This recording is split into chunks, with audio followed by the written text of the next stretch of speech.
starting in 5 seconds. Mr. Deputy Chairman, Sir, I extend to this resolution my wholehearted support, though I wish he had extended its scope by incorporating within it two more services, but then I cannot deal with that subject now. You have assured me that the matter will be taken up on a subsequent occasion. I do not know when that subsequent occasion is likely to occur. Sir, I am grateful to the Home Minister for some kind words he has said about me in regard to my interest in this subject.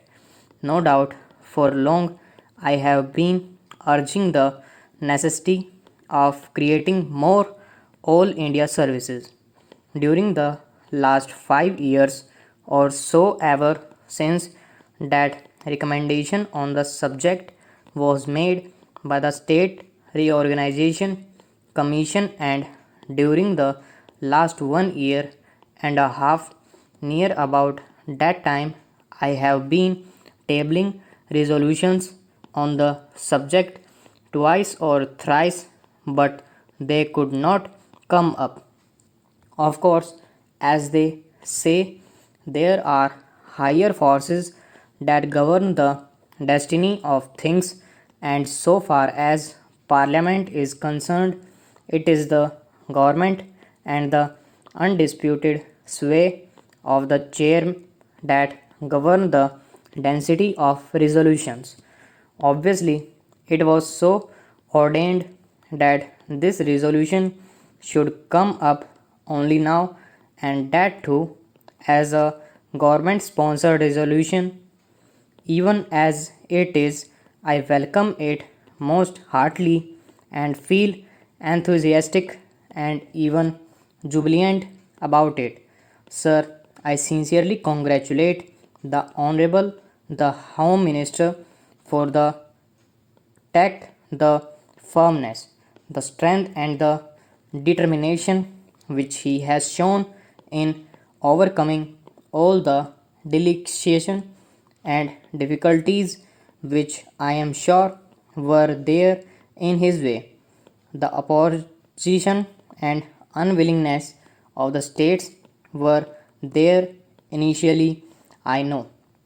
And I also know, sir, that about a year ago, when I tabled a question on this subject, the Home Minister told us that the government would be only too glad to have more All India services, but then the handicap in their way was that the states were not agreeable to its subsequent to that, sir.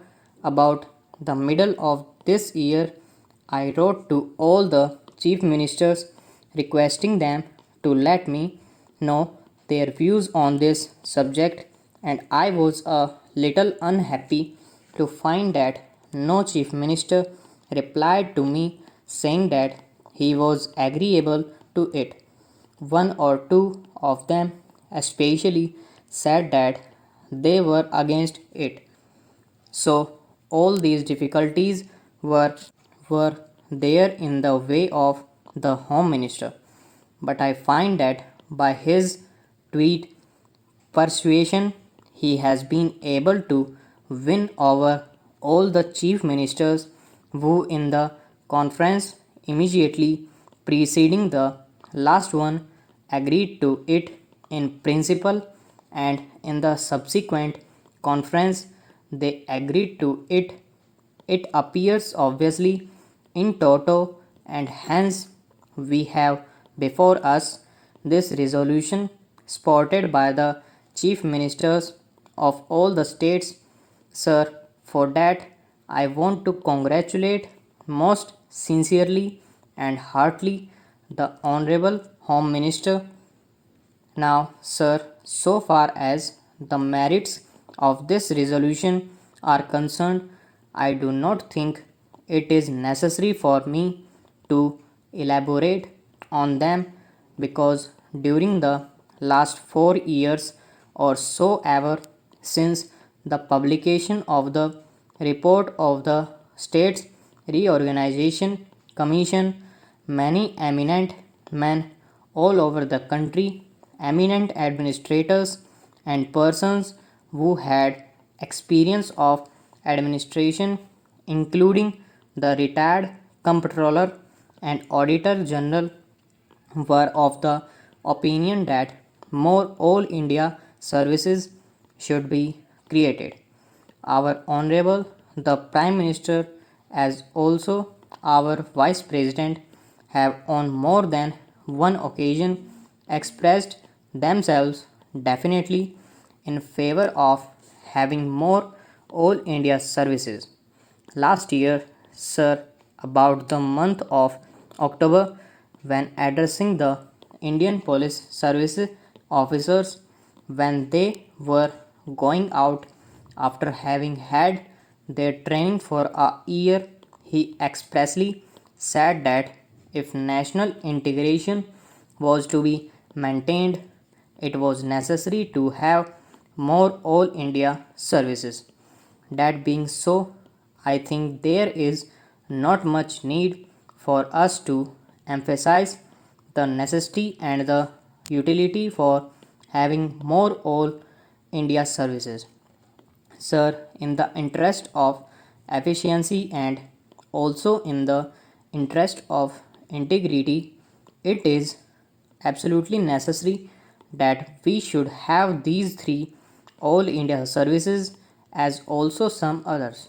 The major problem these days before us is that successful implementation of the development programs has to be carried through.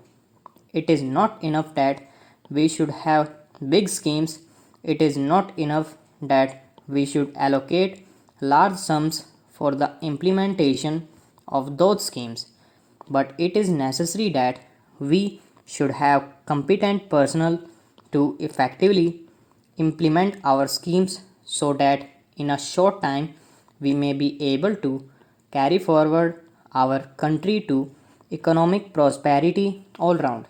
In the past, during pre-independence period, we had quite a number of All India services, but then when we framed our constitution, we dispensed with the other retaining only two.